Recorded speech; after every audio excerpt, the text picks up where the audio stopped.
Peace family, it's your girl Camson, one half of Remnantsgathering, aka Weirdo Gang Gang. And we didn't want to leave you all without a video this week. So this video is going to consist of dreams, how to interpret your dreams, what the dreams I had meant to me, and you all can comment and let me know what you think the dream meant. And we're going to talk about the V files, and the V just stands for 5 in Roman numerals.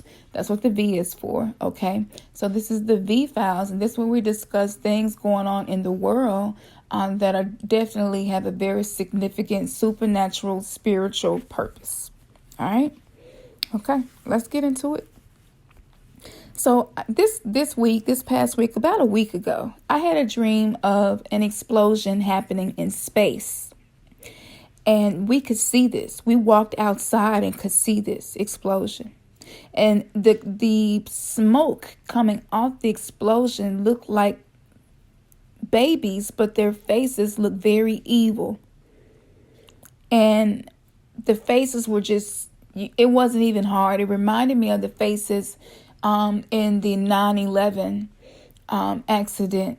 Well, remind me of those faces. How you could see the faces in the smoke and the faces that I showed you all in the bush wildfires in Australia, right? So this is what this reminded me of. I'm not too sure about that part. So y'all can help me out. Tell me, what do y'all think was going on with the faces and them being, they look like babies and small children. I know it had a deep meaning, but I did come across something to let me know that it was important, which was, there is a star called Betelgeuse, and this star is in the belt of Orion. Betelgeuse may have already exploded, but if it has, the light of its supernova hasn't reached us yet.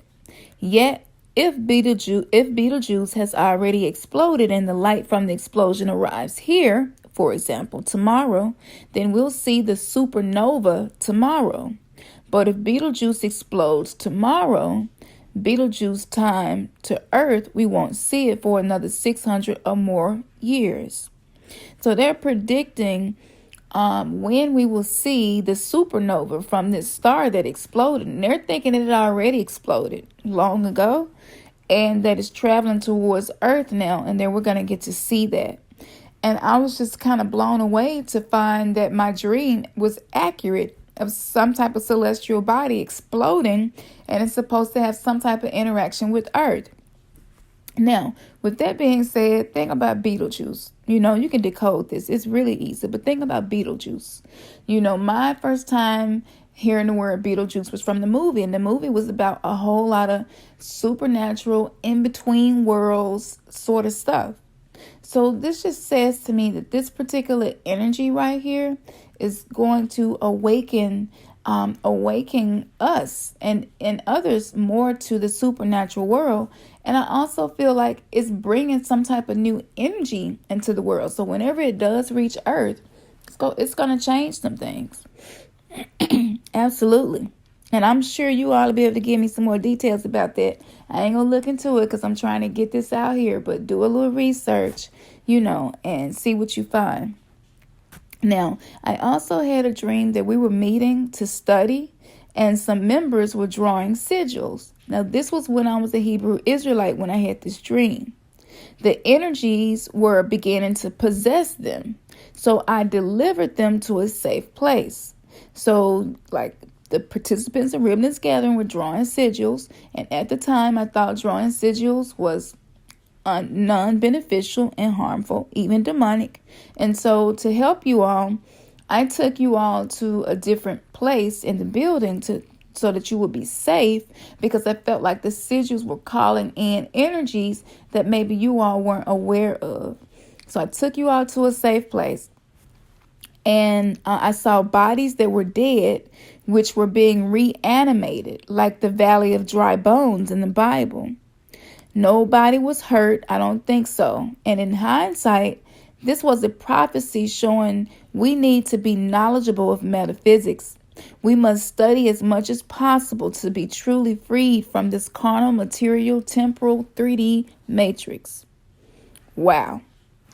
So to be a Hebrew Israelite and have that dream and fast forward to here today, that tells me that the people within our soul tribe, we make very, very powerful, efficient, effective sigils.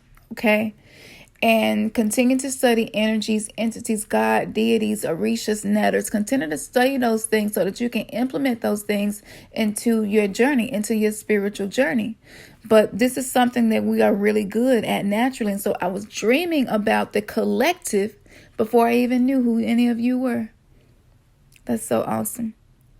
Now, if some of you are having a hard time having dreams, I would like to give you something maybe could help you with that. Continue to use a cup of water under your bed if you haven't started. Get some mugwort, mugwort, mugwort, H.